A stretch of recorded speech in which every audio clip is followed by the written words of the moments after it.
I am not a paranormal investigator. I'm an author. While looking for inspiration for a book, I came across a series of stories surrounding a home in the American Pacific Northwest. It is an extremely unextraordinary looking house in an extremely unextraordinary looking residential neighborhood. But the stories that have emanated from its former residents and the people who lived in the town that it's located in are quite extraordinary. Through my research of the house on Wendall Lane, I have come across accounts that range from the supernatural to just plain bizarre. In order to protect the privacy of the people in the town and the current inhabitants of the house on Wendall Lane, I've not only changed the name of everyone in these stories, but the name of the street as well. Wendall Lane is just an alias for the true location of these accounts. Ellen Palmer lived in the house on Wendall Lane from September 2002 to July 2003. After months of trying to contact him about his time there, I finally received an email agreeing to set up a meeting. Quite a few of the house's prior residents had turned down my request for face-to-face interviews, so I jumped at the chance to talk to him in person once the opportunity presented itself. Palmer, who worked as a socioeconomics professor at the University of Washington, arranged to meet me and talk over drinks at a place of his choosing in downtown Seattle. The bar was called Oliver's Lounge and was located in the historic Mayflower Park Hotel. Upon arriving, I was surprised to see just how crowded it was for 3 p.m. on a Tuesday. There were people seated at nearly every table, while food runners and waiters dressed in white servers' jackets and black bow ties hustled and bustled about the room, bringing people their orders. Windows stretching from floor to ceiling allowed an ample amount of sunlight to illuminate the space, giving it a genuinely open and inviting ambiance. I spotted Palmer in this corner sitting at a small high table and sipping on a glass of scotch. He greeted me with a hearty handshake and a bright smile after I introduced myself to him. The man was graying a little around the ears, and I could tell shortly after meeting him that he was incredibly intelligent, but aside from that, he seemed to have a demeanor of a fellow 15 years his junior. Palmer was a light-hearted gentleman who loved a good joke, and he insisted on telling me a few of his favorites before I turned my tape recorder on. Once he had his fun, we started the interview. Believe it or not, you're not the first person who's tried to contact me about the time I spent living on Wendall Lane. Apparently, there are all kinds of ghost enthusiasts out there who've heard about the house through the various online forums these types of people tend to frequent. Nerds and losers, you know the type. They spend their time sifting through thread after thread on the internet, pretending that they're doing something productive with their lives. Hell, most of them are probably overweight man-children sitting in their parents' basement and conducting their research between anime cartoons. Palmer let out a laugh, seemingly pleased with his depiction of the paranormal research community. I decided to admit the fact that I first heard about him through one of the online forums he was talking about. He took a sip of scotch and continued on. So, naturally, I ignored your emails, thinking you were another one of those ghost geeks. It's strange. I probably wouldn't have agreed to meet, but I came across one of your books by complete accident. My nephew mentioned your work in passing when I was over at my brother's house for dinner a few weeks ago. I put two and two together and realized you were the same author who had been emailing me, so I figured why the hell not? I'm game to talk about it if you are, although I must admit, my story probably isn't as interesting as demons or monsters, or whatever the hell is you're right about. Not a whole lot happened while I was living there. In fact, the only reason I lived in the house for such a short period of time was because an old colleague of mine offered me a full professorship here at the University of Washington not long after I purchased it, and the commute was just too far. My workplace at the time had no job security. I was on the chopping block every year, so there was no way I could turn down the offer. This was before the housing burst in '07. It was seller's market. Banks were giving away loans like there was no tomorrow, so it wasn't difficult to turn right back around and flip the place. Hell, I even made 30 grand. Plus, I loved Seattle. The weather sucks, but this city has culture. We made small talk for a bit. He told some stories about work, his travels to Europe, and even asked me about some of the upcoming books I've been working on. I was beginning to wonder if flying all the way out to Seattle to speak to him had been a big waste of time. After all, Palmer appeared almost completely uninterested in discussing any and all aspects of the house. I directed his attention back towards the reason why we had met when I asked him to describe the most bizarre encounter he could remember having in the short time he lived on Wendall Lane. Huh. You're now starting to sound like the internet ghost geeks. Fine. Let me think. Like I said, nothing really strange ever happened. That's why He paused for a moment and looked out the window towards the street. There was one thing. I had almost forgotten about it. The TV incident. It was a Friday night in June, about a month before the house sold. There was nothing on. You know how crappy television programming can be on the weekends, especially in the summertime. I was scrolling through the channels on my TV's menu, looking for something to turn my brain off to, when the title of a show caught my eye. It was called You Shouldn't Watch. I figured with a name like that, how could I not give it a go? Also, the show was on a channel I had never seen before, channel 732. To be honest, I don't watch much TV, and when I do, I don't usually venture out of the HD channels, so I wasn't even sure if it was covered under my cable package. Now, I don't know what yours look like, but the way my cable provider's menu was set up, different colors are used to distinguish between different types of shows. You get green for sports, purple for movies, and blue for everything else. However, the menu color for this particular show was black. The text was yellow, which was also unusual since the show's title is always written in white. Even the font was different. Don't ask me how to describe what it looked like because I really can't recall. All I know was I had never seen letters written in that way before. I know that sounds odd, but the best description I could give you is that even though the lettering looked completely alien appearance, my mind could interpret what it said. You shouldn't watch. Now I'm starting to sound like the internet weirdos. Palmer polished off his glass and called the waitress over to order another drink. Anyways, from the very second I turned on the program, I knew I was watching something very strange. Very strange indeed. The black and white picture on my television was of a mostly empty room. There were no visible windows or doors. The place seemed cold and uninviting, like how I'd imagine a jail cell in Bangladesh would look. Not dead center, but slightly off to the left of the frame was a man sitting at an old rusty table. He was shirtless and looked to be very malnourished. It reminded me of those old photos you see of the Jews who suffered through German concentration camps during World War II. I remember wondering if he was a prisoner there. The frail man wore a pair of tattered slacks, but no belt or shoes. His mouth hung agape, as if his jaw was too heavy to close. There was no music or dialogue.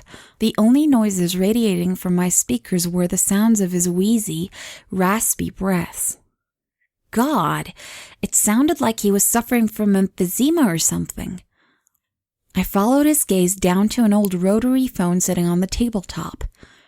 He just gawked at the thing like a buffoon while I stared at the screen, mesmerized by the odd scene taking place on my television.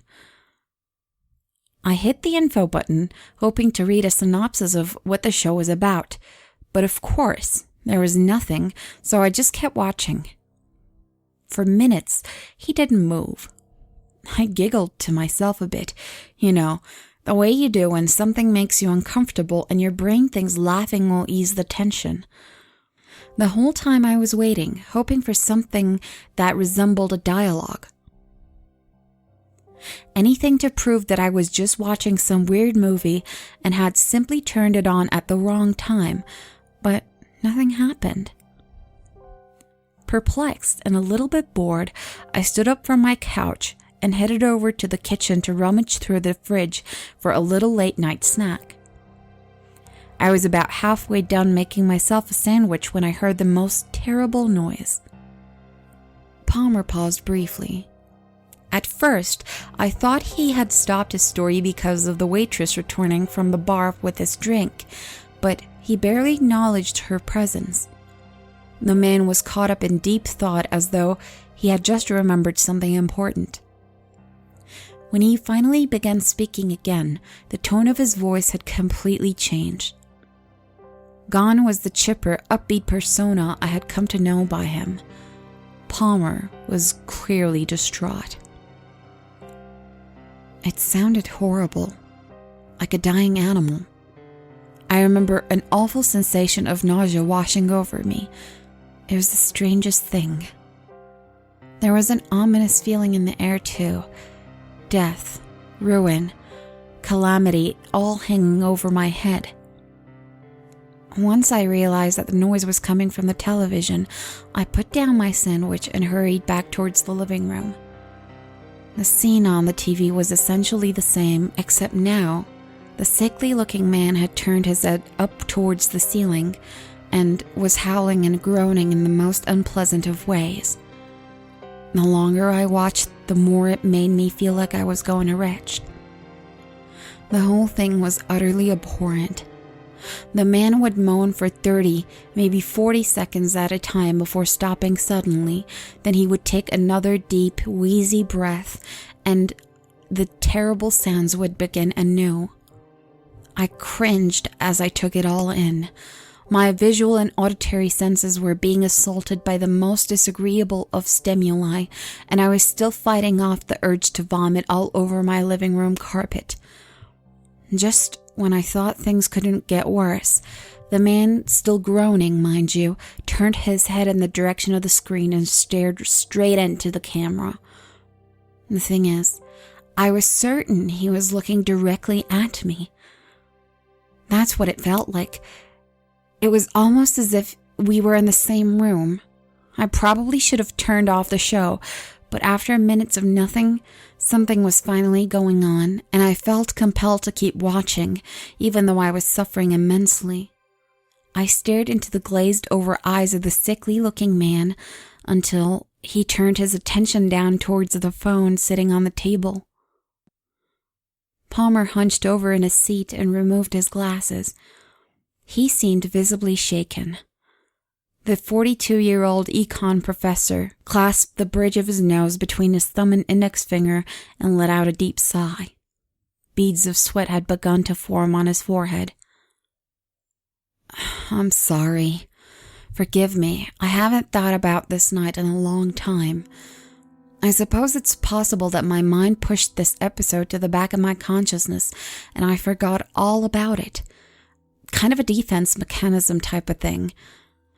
I've read about case studies where Army veterans who witnessed horrific events developed amnesia about their time in the military.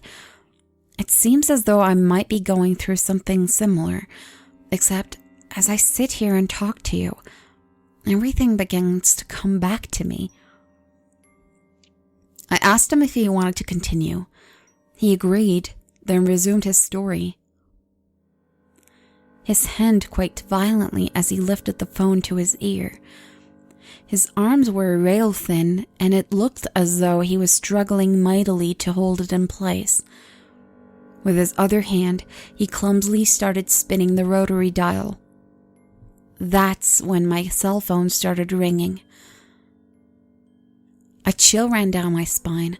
My nausea got even worse. That ominous feeling in the air had transformed into full-on horror. I prayed with every fiber in my being that it was a coincidence as I looked at my phone's caller ID. You have no idea how bad I wanted the number to be one that I recognized. I didn't recognize it, of course. Hell, it wasn't even a number. It was something else entirely.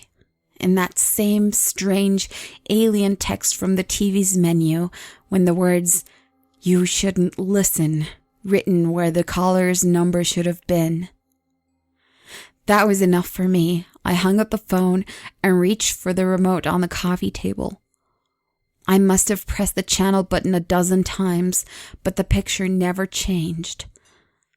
I tried the power button and still nothing happened. The man began to dial the phone again. Once more, my cell started to ring. Palmer had gone pale. He looked completely different from when I first met him, the polar opposite of the smiling man who shook my hand earlier. I tried to turn off the TV manually. I even unplugged it from the wall, but by this time I knew it would do nothing. The sickly pale man continued to stare at me. His horrible, empty gaze felt as though it was tearing me into pieces. Stomach bile slowly started to crawl its way up my esophagus. I don't know why I answered the phone. I couldn't help myself. Maybe I thought if I did, then it would just all end. My finger trembled as I pressed the answer button. I slowly lifted the phone to my face. I didn't even need to say hello. He just began speaking as if he was watching me answer the phone through the television screen, and perhaps he was. Tears began to well up in Palmer's eyes.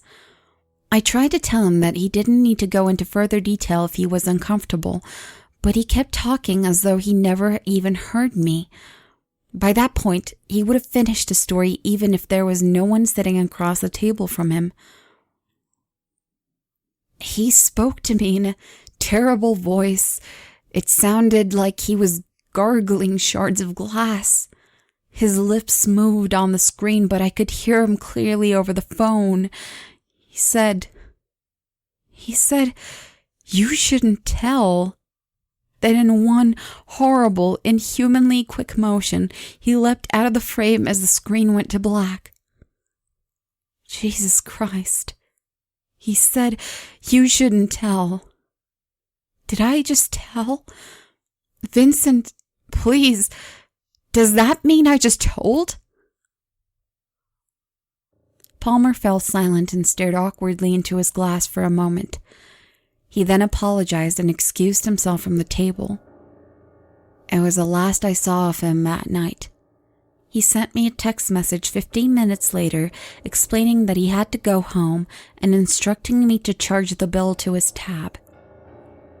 I tried to contact him once I got back to California, but he never answered my calls or emails.